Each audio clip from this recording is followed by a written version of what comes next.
Hi friends, మన హిందూ ఇతిహాసాలలో రామాయణం ఆది కావ్యంగాను, రామాయణాన్ని రచించిన వాల్మీకిని ఆది కవిగాను చెప్పబడ్డారు. రామాయణంలో ఎన్నో గొప్ప పాత్రలు ఉన్నాయి. ఆ పాత్రల గురించి మనకి ఎంతో కొంత తెలిసే ఉంటుంది. అందులో కొంతమంది మహాయోధుల యొక్క వయసు ఎంత ఉంటుందో తెలుసుకుందాం. ఈ 5 వీరుల యొక్క వయసు ఎంత, వారు ఎంతకాలం జీవించారో ఇప్పుడు మనం ఈ వీడియోలో తెలుసుకుందాం. వీడియో చూస్తున్న వారిలో ఎవరైనా శ్రీరాముని భక్తులు ఉంటే జై శ్రీరామ్ అని, హనుమంతుని భక్తులు ఉన్నట్లయితే జై హనుమాన్ అని తప్పకుండా కామెంట్ చేయండి. అలాగే ఎవరైనా మన ఛానల్ ని ఫస్ట్ టైం చూస్తుంటే ప్లీజ్ సబ్స్క్రైబ్ చేసుకోండి. ఈ వీడియోని తప్పకుండా లైక్ చేయండి. మీ ఒక్క లైక్ మాకెంతో సపోర్ట్ నిస్తుంది. రావణాసురుడు. రామాయణంలో రావణుడు ఎంతో కీలక పాత్ర పోషించాడు. రావణుడు లంకా రాజ్యానికి అధిపతి. రావణుడు జన్మతః బ్రాహ్మణుడు, గొప్ప శివభక్తుడు. వేద విద్యలన్నీ తన తండ్రి అయిన విశ్వవసు బ్రహ్మ నుండి నేర్చుకున్నాడు. రావణుడు ఏకసంతాగ్రాహి, గొప్ప రాజనీతి కలవాడు. కాని ఎంత మేధావి అయినప్పటికీ ధర్మాన్ని పాటించకుండా అధర్మంగా ప్రవర్తిస్తే నాశనం తప్పదు. రావణాసురుని విషయంలో కూడా అదే జరిగింది. రావణునికి 10 తలలు ఉన్నందున దశకంఠుడు, దశగ్రీవుడు అని చెప్తారు. తపస్సు చేసి అనేక శక్తులు సాధించిన రావణుడు దేవతలు, మానవులు అలాగే ఇతర రాక్షసులపై యుద్ధాలు చేసి అతని క్రూరత్వంతో హింసించసాగాడు. సీతను అపహరించి చివరకు రామరావణ యుద్ధంకు దారితీసేలా చేశాడు. శ్రీరాముని చేతిలో రావణుడు మరణించాడు. మనం ఇప్పుడు రావణాసురుని వయసు తెలుసుకుందాం. అంటే రావణుడు ఎన్ని సంవత్సరాలు జీవించాడో తెలుసుకుందాం. రామాయణం వేల సంవత్సరాల క్రితం నాటి కథ. రావణుని వయసు గురించి రామాయణంలో ప్రస్తావించలేదు. కాని రావణునికి సంబంధించిన అన్ని విషయాలు మనకు అందించబడ్డాయి. వాటి ద్వారా రావణుని వయసు అంచనా వేయగలం. త్రేతాయుగం మొత్తం 3600 దివ్య సంవత్సరాలు. ఒక దివ్య సంవత్సరం అంటే 360 మానవ సంవత్సరాలకు సమానం. దీన్ని బట్టి చూస్తే త్రేతాయుగం మొత్తం 12,96,000 మానవ సంవత్సరాలని తెలుస్తుంది. త్రేతాయుగం మధ్యలో రావణుడు జన్మించాడు. రావణుడు 11,000 సంవత్సరాలు బ్రహ్మకై ఘోర తపస్సు చేశాడు. ఆ తర్వాత లంకను దాదాపుగా 30,000 సంవత్సరాలు పాలించాడని మన పురాణాలలో చెప్పబడింది. ఆ తర్వాత రావణుడు అహంకారంతో పరమశివునికి ఆగ్రహం తెప్పించడంతో శివుడు రావణుణ్ణి 1000 సంవత్సరాల పాటు కైలాసం కింద నొక్కిపెట్టాడు. రావణుడు క్షమించమని ఆ 1000 సంవత్సరాలు తపస్సు చేయగా శివుడు కనికరించి వదిలేశాడు. దీన్ని బట్టి చూస్తే రావణుడి వయసు తపస్సు 11,000 సంవత్సరాలు, లంకా రాజ్యపాలన 30,000 సంవత్సరాలు, కైలాసం కింద ఇరుక్కోవడం 1000 సంవత్సరాలు. అంటే మొత్తం 42,000 సంవత్సరాల వయస్సు రావణునిది అని మనం అంచనా వేయొచ్చు. అంటే రావణుని వయసు కనీసం 42,000 సంవత్సరాలు ఉంటాయి. 112 దివ్య సంవత్సరాలు జీవించాడని మనం అర్థం చేసుకోవచ్చు. హనుమంతుడు. హిందువులు పూజించే దేవుళ్లలో హనుమంతుడు కూడా ఒకరు.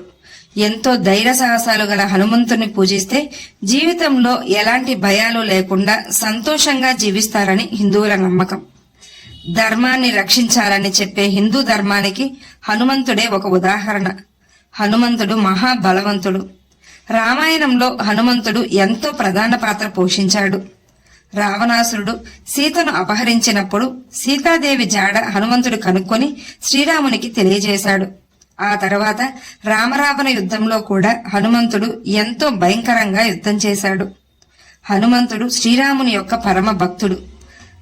ఇక హనుమంతుని వయస్సు విషయానికొస్తే హనుమంతుడు సప్త చిరంజీవులలో ఒకరుగా చెప్పబడ్డారు. ఇప్పటికీ సజీవంగానే ఉన్నాడు హనుమంతుడు. రామాయణం తర్వాత మహాభారతంలోనూ హనుమంతుని ప్రస్తావన ఉంది. శ్రీరాముడు. శ్రీరాముడు మంచితనానికి, నమ్మకానికి చిహ్నంగా చెప్తారు. ప్రపంచమంతా శ్రీరామచంద్రుణ్ణి ఆదర్శంగా తీసుకోవాలి. శ్రీరామచంద్రుడు త్రేతాయుగంలో జన్మించాడు.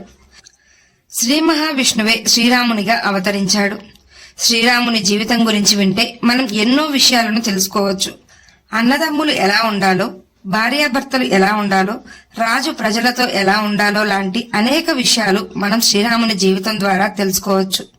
అలాగే చెడుపై ఎంతో ధైర్యంగా ఎలా పోరాడాలో శ్రీరాముడు తెలియజేశాడు. శ్రీరాముడు ఏకపత్ని వ్రతుడు. శ్రీరాముడు నడిచిన మన నేల ఎంతో ధన్యమైంది. ఇక శ్రీరాముని వయసు గురించి తెలుసుకుందాం. శ్రీరాముడు త్రేతాయుగం చివరి దశలో జన్మించాడు. వాల్మీకి రామాయణం ప్రకారం శ్రీరామునికి సీతకు వివాహం జరిగిన నాటికి శ్రీరాముని వయసు 25 సంవత్సరాలని తెలుస్తుంది. వివాహం తర్వాత దాదాపు 10 సంవత్సరాలు అయోధ్యలో ఉన్నారు. ఆ తర్వాత 14 సంవత్సరాలు వనవాసం చేశారు. అంటే వనవాసం ముగిసే సమయానికి శ్రీరాముని వయసు 49 సంవత్సరాలు. వనవాసం చివరి రోజుల్లో 49 సంవత్సరాల వయసు గల శ్రీరాముడు దాదాపుగా 42,000 సంవత్సరాలు గల రావణుణ్ణి సంహరించాడు. రావణుణ్ణి సంహరించాక శ్రీరాముడు అయోధ్యను దాదాపుగా 10,000 సంవత్సరాలు పాలించాడు. అంటే శ్రీరాముడు దేహం వదిలేసే సమయానికి శ్రీరాముని వయస్సు 10,050 సంవత్సరాలు. అంటే 30 దివ్య సంవత్సరాలుగా మనం అంచనా వేయొచ్చు. సరిగ్గా అదే వయసు ఉంటుందని చెప్పలేము, కానీ దాదాపుగా అంచనా వేయగలిగింది చెప్పాను, గమనించగలరు. యుగాలను బట్టి మానవుని యొక్క వయస్సు, ఎత్తు లాంటివి మారుతూ వచ్చాయి. అందుకే త్రేతాయుగంలోని వారు అన్ని సంవత్సరాలు జీవించారు. సత్యయుగం నుండి త్రేతాయుగం, తర్వాత వచ్చే ద్వాపర యుగం, అటు తర్వాత వచ్చే కలియుగం వరకు మానవుల యొక్క ఎత్తు, వయస్సు అలాగే పరిమాణాలు మారుతూ తగ్గుతూ వచ్చాయి. జాంబవంతుడు.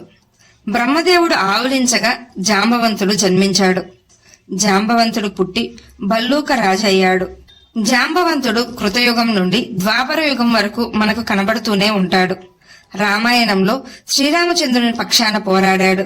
అలాగే ద్వాపర యుగంలో శ్రీకృష్ణునికి శమంతకమణిని అలాగే జాంబవతిని కూడా ఇచ్చాడు.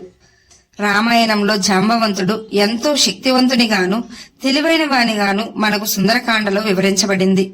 జాంబవంతుడు ద్వాపర యుగంలో శమంతకమణి కోసం శ్రీకృష్ణునితో యుద్ధం చేశాడు. ఆ తర్వాత శ్రీరాముడే శ్రీకృష్ణునిగా జన్మించాడని తెలిసి శమంతకమణిని అప్పగిస్తాడు. అటు తర్వాత జాంబవంతుడు కలియుగానికి ముందే స్వర్గలోకం చేరాడు.